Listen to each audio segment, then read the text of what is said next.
I'm going to walk you through the process of inputting exponents and simple functions into the graphing calculator. If you have not already, let's start by clearing our calculator screen.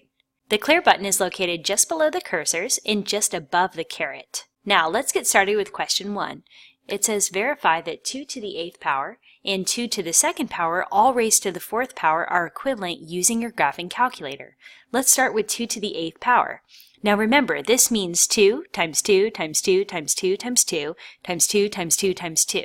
We're going to write 2 caret 8, then hit enter. We have 256. Now let's take a look at that other expression. It's 2 to the 2nd power all raised to the 4th power. Notice also that there are some parentheses here. We'll want to replicate that on the calculator screen. Let's start by opening parentheses. That's located just above the 8.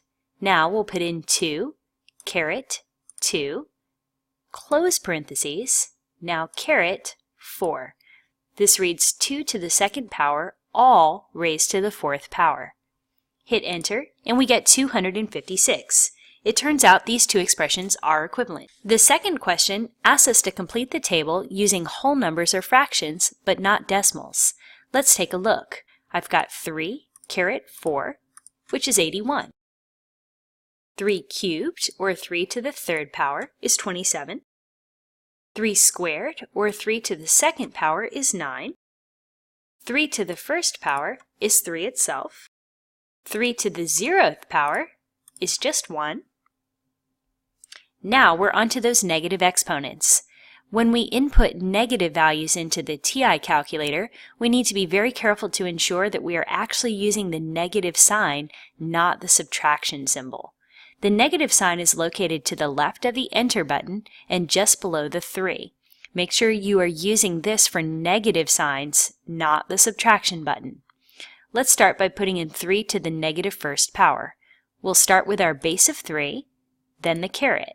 To tell our calculator that our exponent is negative, we'll put it in parentheses. Let's open parentheses, negative 1, close parentheses, then hit enter to get your result. We have a decimal value, 0.3 repeating. The instructions say to use whole numbers or fractions, but not decimals. Let's see how to change this decimal value to its fraction form. If you hit the Math button and take a look at the first option, you'll notice an arrow pointing to the word fraction. If you select this option, this will take your answer and change it to a fraction. To select it, hit enter. Then hit enter again to actually use that option. This changes our 0.3 repeating to its fraction form, 1/3. We will repeat the same steps for 3 to the negative 2nd power and so on. 3 caret parentheses negative 2. Again, a decimal value. We hit the Math button. We choose the first option, change to fraction, hit enter, enter again to get the result. This is 1/9. 3 to the negative 3rd power. Enter. A decimal value. We change it to a fraction using the first option. It's 1/27. And last, we have 3 to the negative 4th power.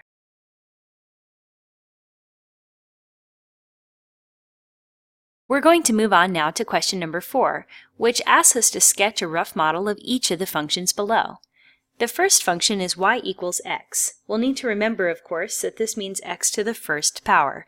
Any time that an exponent is not shown, we are to understand that that exponent is 1. The second function is x squared, followed by x cubed. To input these functions into the graphing calculator, start by selecting the y equals button, which is at the bottom of the screen all the way to the left. The y equals portion of the equation is already entered for you. You'll only need to enter anything to the right of that equation. The x variable button is located just below the mode button. It looks like an uppercase X. Select the Graph button, which is below the screen all the way to the right. Go ahead and sketch a rough model of the graph. It doesn't need to be perfect, just a general idea of the picture of the graph. Let's go on to x squared, or x to the 2nd power. Again, we'll go back to the y equals screen.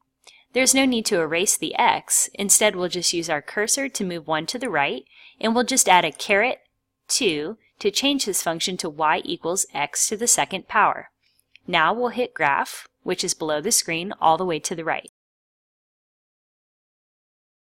As you can see, the picture of the graph has changed significantly from a straight line going through the origin to a U shape, which we call a parabola, still going through the origin. Let's go ahead and complete the last function. It's y equals x to the third power, or y equals x cubed.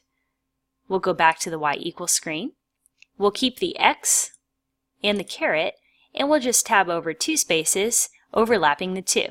We can actually overwrite that 2 by just tapping the 3 button. Now it reads y equals x to the third power. We'll hit graph and take a look. Our last function, x to the third power, goes through the origin and looks different than either of the previous 2 functions.